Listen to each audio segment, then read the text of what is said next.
versos 1 al 11. El tema del mensaje en esta mañana: Jesús es nuestro Rey. Jesús es nuestro Rey. Marcos 11, 1 al 11, nos dice así la palabra del Señor.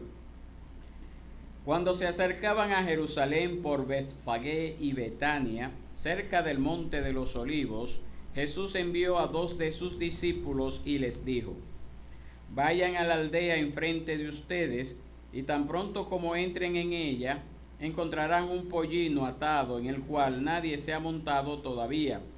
Desátenlo y tráiganlo. Si alguien les dice: ¿por qué hacen eso?, digan: el Señor lo necesita y enseguida lo devolverá acá. Ellos fueron y encontraron un pollino atado junto a la puerta, afuera en la calle, y lo desataron. Y algunos de los que estaban allí les dijeron: ¿qué hacen desatando el pollino?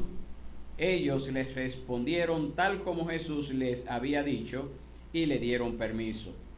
Entonces trajeron el pollino a Jesús y echaron encima a sus mantos, y él se sentó sobre él. Muchos tendieron sus mantos en el camino, y otros tendieron ramas que habían cortado de los campos. Los que iban delante y los que lo seguían gritaban: Hosanna, bendito el que viene en el nombre del Señor, bendito el reino de nuestro padre David que viene, Hosanna en las alturas. Jesús entró en Jerusalén, fue al templo, y después de mirar todo alrededor, salió para Betania con los 12 discípulos, siendo ya avanzada la hora. Amén y amén. Vamos a orar. Soberano Dios y Padre, tú que moras en las alturas de los cielos, en esta mañana, al ser expuestos una vez más a tu palabra, te queremos suplicar que tú tengas misericordia de nuestras vidas y que esa palabra pueda hacer efectiva en nuestros corazones, que esa palabra pueda ser prosperada para todo aquello que tú le envías en este día y a cualquier otra persona que a la distancia pueda escuchar de ella. Te pedimos que tú tengas piedad de nosotros y que no haya, y que nosotros pongamos de nuestra parte también distracción que nos impida recibir este manjar espiritual que tú has preparado para nuestras vidas. Que no seamos, Señor, solamente personas que adquiramos conocimiento, sino que seamos personas dispuestos por el poder de tu Espíritu Santo obrando en nuestros corazones a poner por obra lo que aprendemos en este santo lugar. Esto te lo suplicamos, Señor, en el nombre de Cristo Jesús, nuestro Salvador. Amén y amén. Pueden sentarse, mis hermanos. Inicia en el Evangelio de Marcos lo que es el relato de la etapa final del ministerio terrenal del Señor Jesús. A partir de este capítulo 11 hasta el capítulo 15, nosotros vamos a conocer lo que es la semana de la pasión y muerte de nuestro Señor Jesucristo. Es decir, todos estos capítulos abarcan una sola semana en la vida y ministerio de Jesús. Eso llega hasta el capítulo 15 de Marcos. Nosotros vamos a ver los acontecimientos ocurridos en ese periodo, la última semana, la semana de la pasión y muerte de nuestro Señor Jesucristo, que comúnmente en Occidente se conoce como la Semana Santa o la Semana Mayor. A partir de ahora eso es lo que vamos a ver. Todo esto va a ser en esa semana. Y Marcos inicia esta sección con un evento que fue muy notorio en toda la ciudad de Jerusalén y que quedó registrado en los 4 evangelios. Esto que nosotros estamos narrando aquí está en los 4 evangelios. Eso nos indica a nosotros que tuvo un impacto glorioso, grande, la entrada triunfal del Señor Jesús en Jerusalén como ese Rey de Israel, aclamado como tal por las multitudes que le habían seguido, que habían visto estas multitudes, las obras que había hecho Jesús en diferentes partes, y multitudes supieron que de diversos eventos, pero de un evento reciente que Marcos no narra, pero que sí nosotros encontramos en el Evangelio de Juan. Ese evento fue la resurrección de Lázaro. Nosotros recordamos que durante esta fiesta el pueblo recordaba que Dios era quien los había librado de la esclavitud de Egipto para darles la tierra prometida, tomándolos al pueblo de Israel como pueblo de Dios y siendo Dios mismo su rey para el pueblo de Israel. Eso era lo que se celebraba en la Pascua.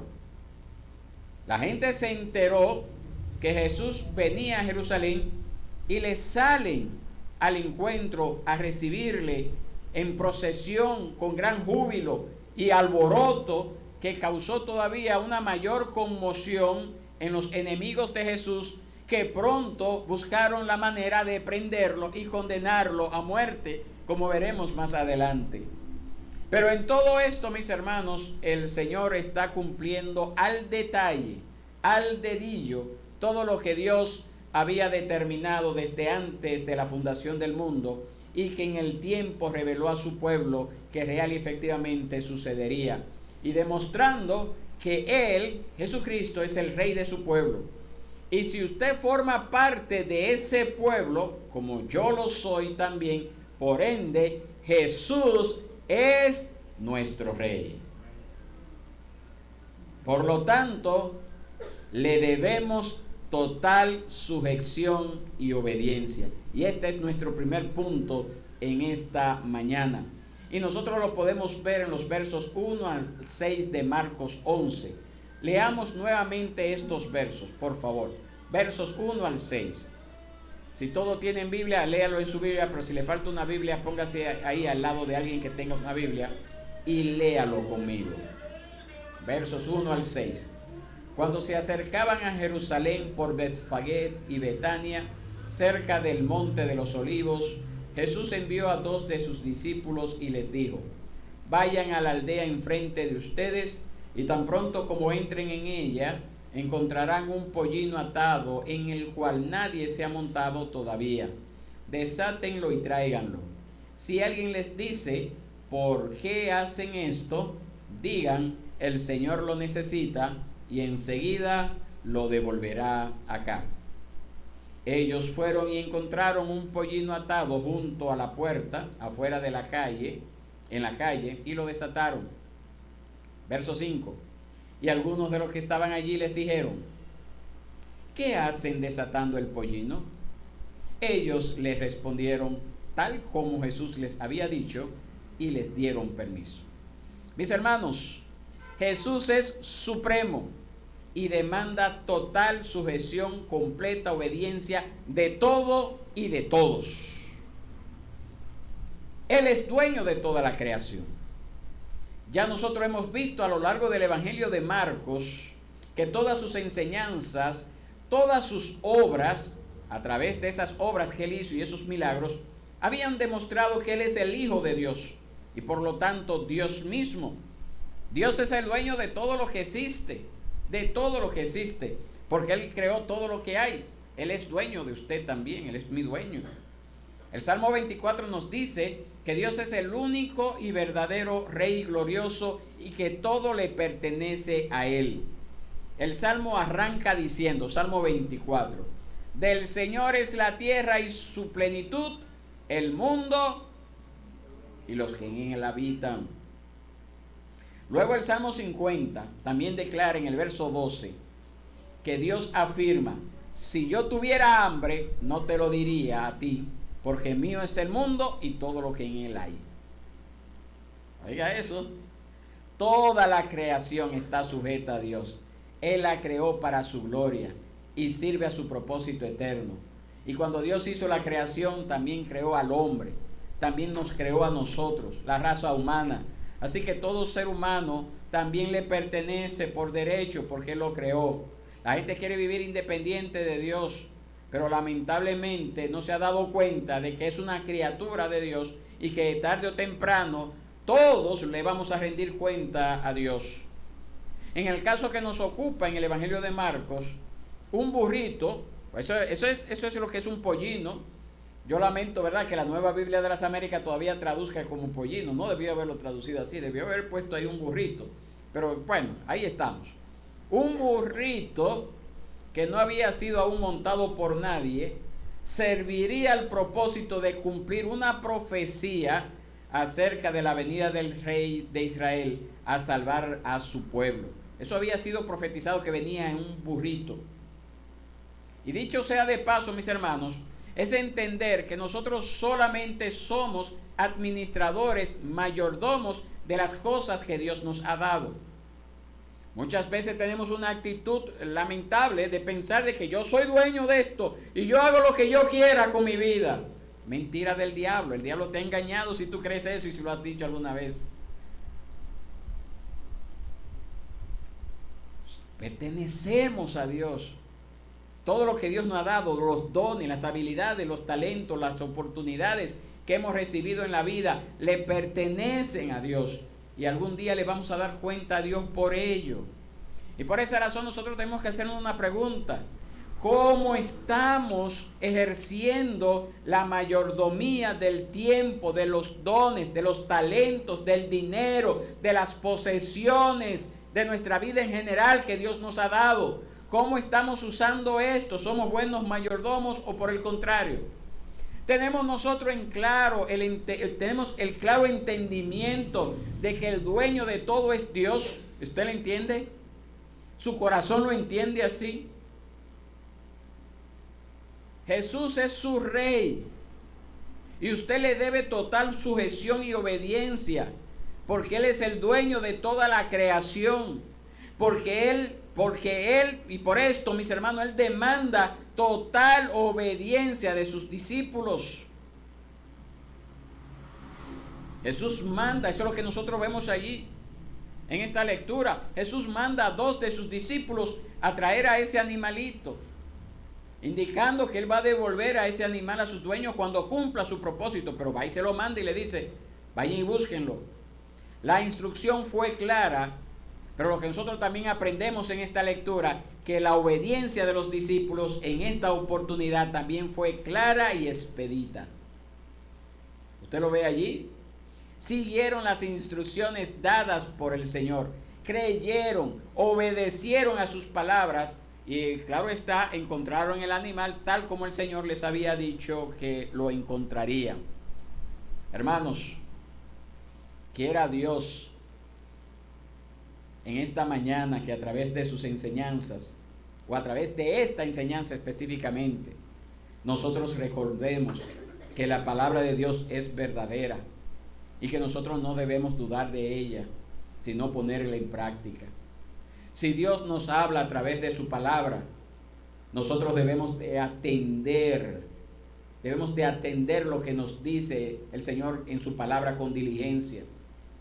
Pero cuántas veces, mis hermanos, nos hallamos en desobediencia, a pesar de estar escuchando su mandato, a pesar de que el Señor es claro en lo que Él dice, a pesar de que Él ha iluminado nuestro entendimiento para comprender que lo que Dios dice es cierto. Y a pesar de ello, nos comportamos como necios, haciendo lo que mejor nos parece, aunque sea contrario al mandamiento dado por el Señor. Es triste, ¿verdad? Es triste. Pregunta para cada uno de nosotros en esta mañana. ¿Está usted obedeciendo a Dios en sus relaciones? ¿Lleva usted relaciones de acuerdo a los principios enseñados en las Escrituras? ¿Tiene usted un compromiso de hacer la voluntad de Dios antes que la suya? ¿Tiene usted ese compromiso? ¿O usted se deja llevar por los sentimientos, por lo que le venga a la mente en un momento? Si usted se considera parte del pueblo de Dios, Jesús es su rey y le debemos total obediencia. Jesús es nuestro rey y le debemos total obediencia.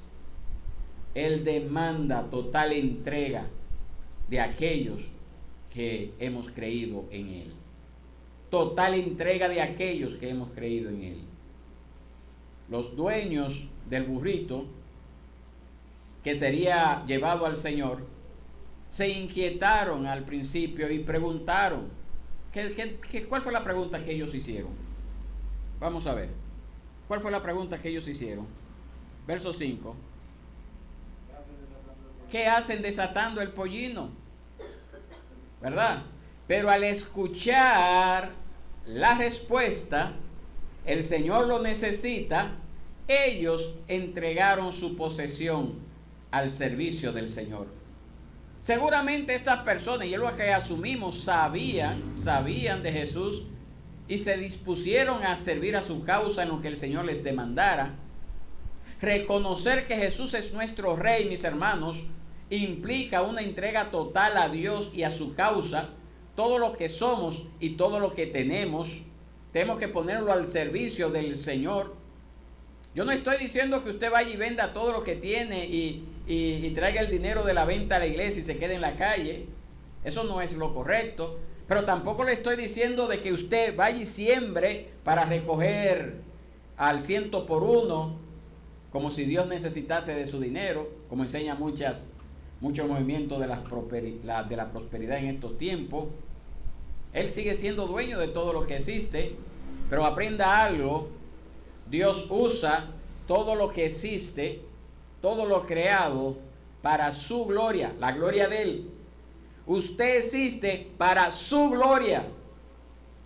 Y lo que Dios le ha dado, como por ejemplo su personalidad, sus capacidades, los talentos que usted tiene, las cosas que Dios le ha provisto, son para un uso que sirvan al propósito de manifestar sus perfecciones, las de Dios, su bondad, la de Dios, el amor de Dios, la misericordia de Dios, la santidad de Dios, la justicia de Dios, la verdad de Dios. Debe de entenderlo así. Si usted quiere prosperar en la vida, si usted quiere crecer en la vida, no se enfoque solamente en ver la prosperidad como un fin último, porque entonces usted estaría en el mismo camino de los impíos. Vea la prosperidad en su vida como un medio para glorificar a Dios, para poner al servicio de Dios todo lo que usted ha recibido. Su vida misma, todo lo que usted tiene, le pertenecen a Dios, pero es necesario que usted lo reconozca y que usted voluntariamente lo ponga al servicio de su Señor por amor, si es que usted realmente ha creído en Jesús como su Rey y Salvador. Porque pudiera ser que todavía no lo ha creído, no lo ha aceptado, no ha recibido a Cristo como Señor y Salvador, pues lamentablemente entonces está en una condición de perdición, igual que el mundo. Todo le pertenece a Dios, pero Dios espera que usted ponga todo al servicio de Dios, que usted esté dispuesto a darlo todo por la causa de Dios. Lo segundo que nosotros podemos ver en este pasaje al afirmar que Jesús es nuestro Rey, es que nosotros le debemos toda honra y reconocimiento. Eso es lo segundo. Le debemos toda honra y reconocimiento. Nosotros necesitamos entender y reconocer la dignidad del Señor. Él es Señor, Él es Rey, y por lo tanto Él es digno de suprema reverencia. Por lo tanto, Él es digno de estima, suprema consideración. Por lo tanto, Él es digno de reconocimiento de parte suya. Los discípulos lo hicieron así. Y como muestra de ello, ¿qué nosotros vemos en el versículo 7 que hicieron los discípulos? Algo, un detallito que puede pasar por alto si usted no lo ve con detenimiento. Verso 7, ¿qué fue lo que ellos hicieron después que llevaron al pollino, al burrito? Pusieron sus mantos encima del pollino para que Jesús se sentara. Esa era su silla real sobre el pollino. Quiera Dios, mis hermanos, que nosotros entendamos que Dios pide nuestros corazones para reinar. Quiera Dios que Cristo sea entronado en nuestros corazones y que Él reine por siempre en nuestras vidas. Nosotros debemos de honrarle, nosotros debemos de reconocerlo, puesto que Él es ese Rey prometido. Nosotros vemos aquí en la historia que las multitudes comenzaron a seguir el ejemplo de sus discípulos. Ellos pusieron el ejemplo primero. Ellos fueron quienes pusieron el ejemplo. Y entonces las multitudes comenzaron a seguir el ejemplo de los discípulos, de honrar al Señor. Y entonces vemos que pusieron sus mantos en el camino. Otros pusieron ramas para alfombrar el camino del Señor a su paso por el monte de los olivos hacia la ciudad y el templo en Jerusalén. Con gran regocijo nosotros vemos que estaban honrando y reconociendo a Jesús. Y lamentablemente, mis hermanos, veremos más adelante que esa percepción que las multitudes tenían acerca del rey no era la correcta. El hecho de reconocer a Jesús como rey sí es del todo correcto. Eso sí, lo reconocieron como rey porque Él es rey. El Señor no reprendió a la multitud por la honra y reconocimiento que le ofrecieron en ningún momento, sino que lo recibió. ¿Y cómo ellos gritaban? Verso 9. Hosanna, bendito el que viene en el nombre del Señor. Hosanna es una palabra hebrea que significa salva ahora, salva ahora. Clamaban por salvación a aquel que venía enviado por Dios. Reconocían que Jesús era el rey prometido, el que los podía salvar. Pero ellos querían ser librados de la salvación física del imperio romano. Y Jesús no venía a librarlos de la salvación física del imperio romano. Los venía a librar de la esclavitud del pecado en la cual estaban sometidos. Muchas personas claman a Dios también para que los salve, pero solamente piden que los salve físicamente. Pide que le dé sanidad, pide que le dé prosperidad económica, pide que le dé comida, pero se olvidan que la principal razón por la que Jesús vino al mundo es para salvarnos de todos nuestros pecados. Y ese fue el problema de las multitudes. Lo honraron como era debido, lo reconocieron como rey, pero pedían la salvación, una salvación física que Jesús en ese momento no vino a dar. Lo vendrá a dar más adelante en el futuro. Y lamentablemente, por esa razón, esa multitud que estaba allí diciendo Hosanna, bendito el que viene en el nombre del Señor, al siguiente día estaban clamando, al final de esa semana estaban clamando, crucifíquenle, crucifíquenle, crucifíquenle.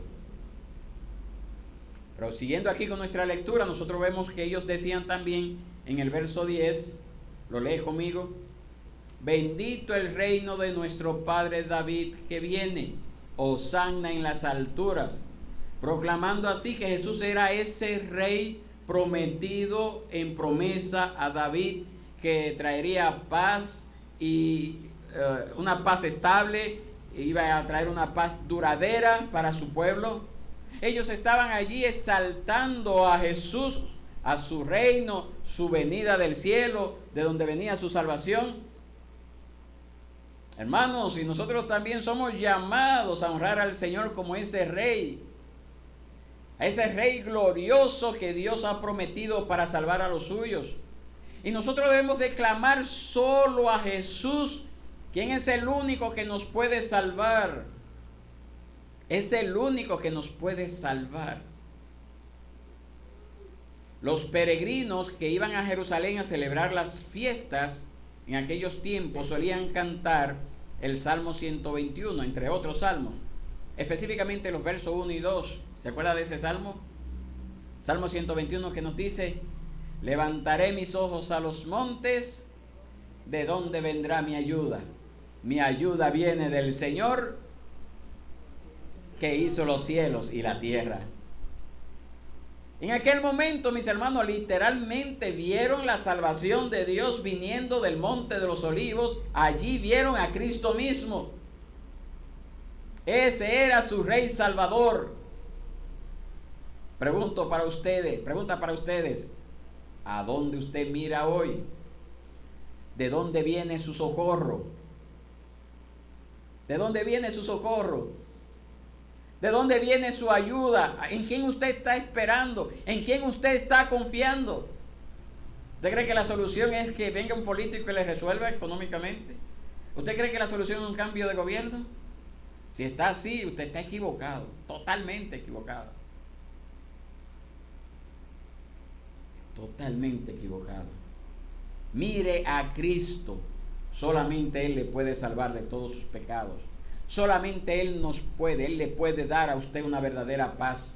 Una verdadera paz que sea estable y duradera, no una paz temporal.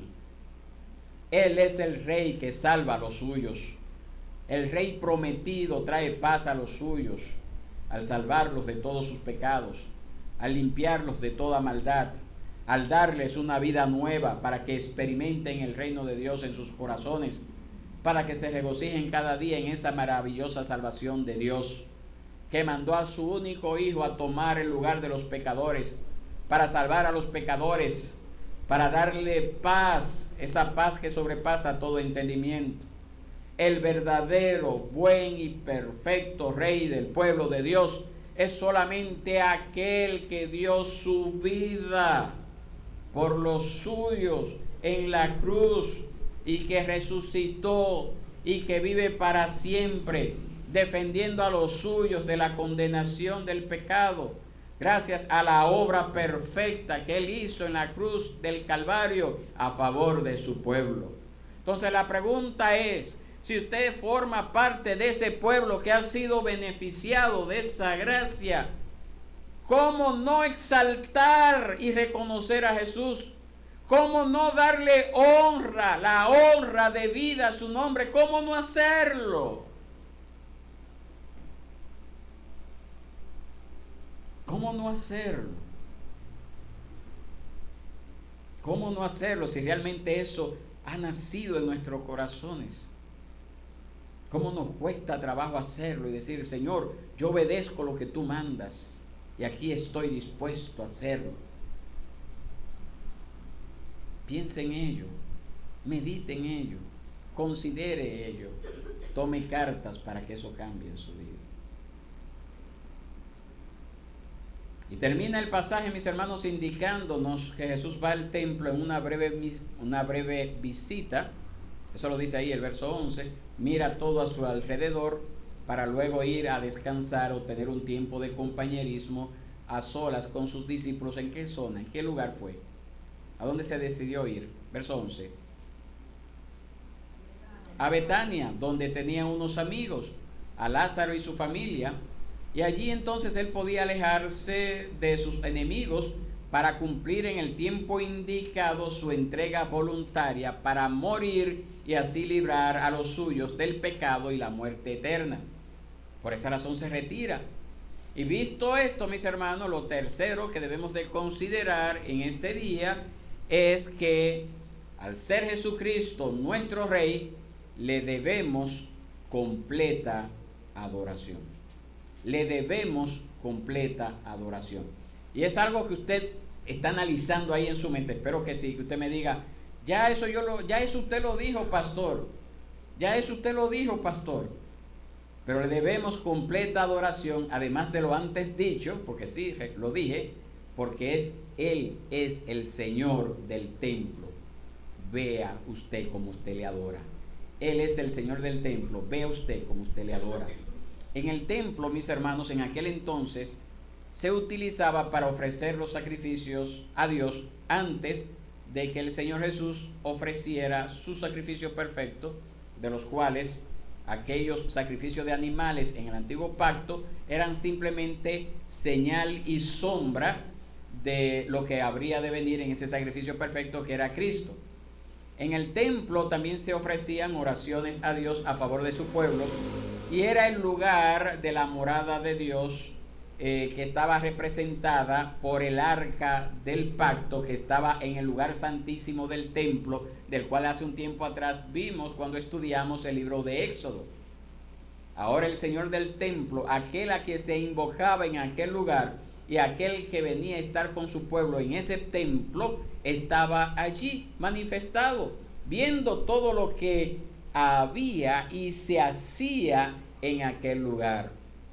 Mis hermanos, hoy nosotros sabemos por la palabra que nosotros somos templo del Espíritu de Dios, que la iglesia es el templo del Dios viviente, como nos dice, como iglesia, no hablo de cuatro paredes, nosotros iglesia, nosotros como individuos, nos dice eso 2 Corintios 6:16. Entonces, ¿qué es lo que aprendemos de esto? Es que toda nuestra vida debe de ser un acto de adoración a Dios.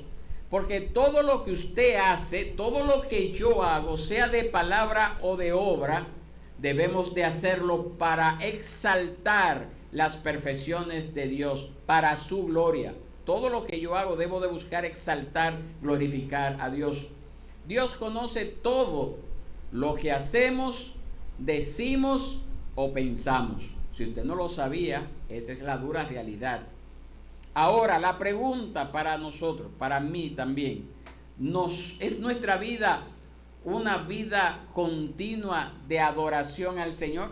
¿Adora usted al Señor en su vida? Él ve el estado del templo que somos nosotros. ¿Y qué está viendo en nosotros? Lleno de inmundicia como estaba el templo en aquel entonces. Él ve como nosotros le adoramos en nuestro diario vivir. Y aquí en este día solemne en el cual nosotros obedecemos ese mandato que Él nos ha dado de guardarlo para congregarnos y para exaltarles de manera especial este domingo. ¿Qué Él ve de nosotros? Usted que esté llamado a ser templo del Espíritu Santo, ¿qué Él está viendo en usted? ¿O necesita el Señor, como veremos más adelante, que coja un látigo y comience a echar toda la basura que hay en su corazón? Hermanos, si nosotros somos templo de Dios, si nosotros somos el templo de Dios, tenemos un privilegio bello, glorioso. ¿Y usted sabe cuál es ese privilegio? Que nosotros tenemos acceso a Cristo como fuente de verdadera comunión y deleite.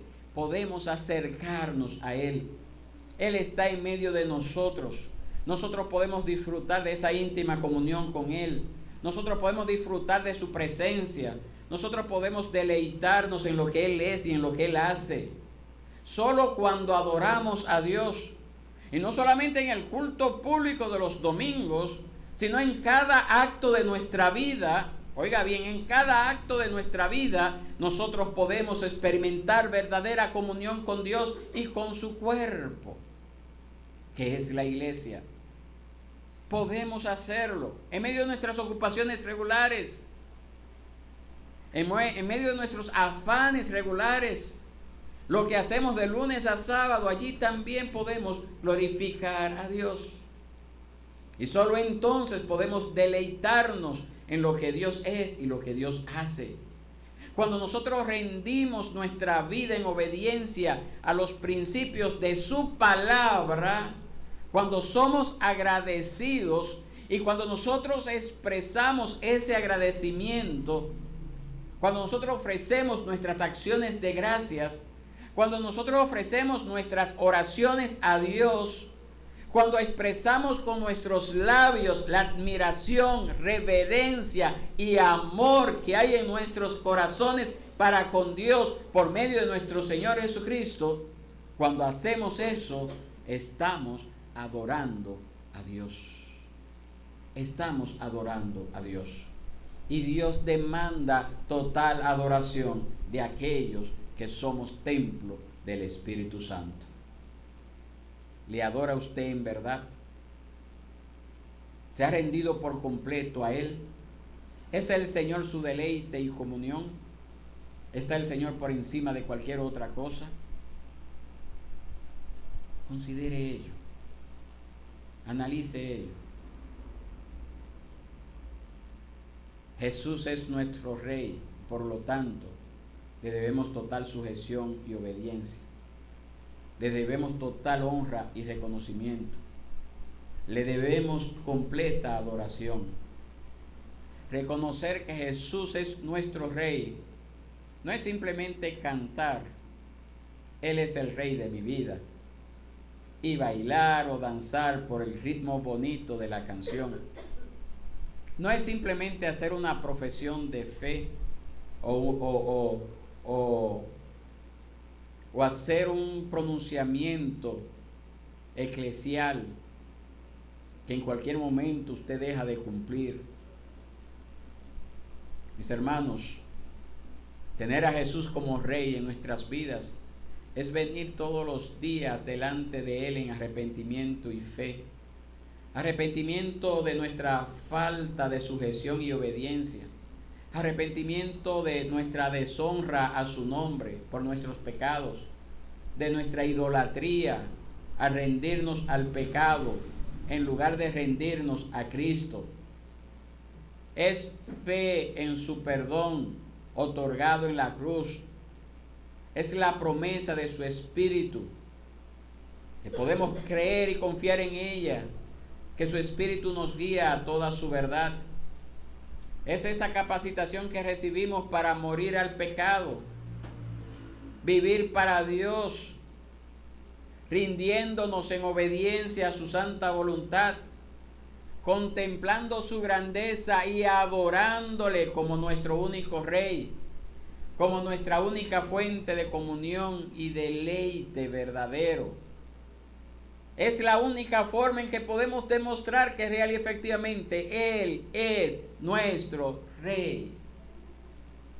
Yo quiero invitarle en esta mañana a que usted considere ello, y que si en algo usted ha dejado a Cristo de lado, pues que usted lo confiese en este momento y se acerque delante de Él en arrepentimiento y fe, aprovechando esto, venir en arrepentimiento y fe y decirle: Señor, aquí estoy, no quiero seguir ocultando nada porque delante de ti es imposible, necesito de tu gracia para honrarte como mi Rey, como mi Salvador, como mi Señor.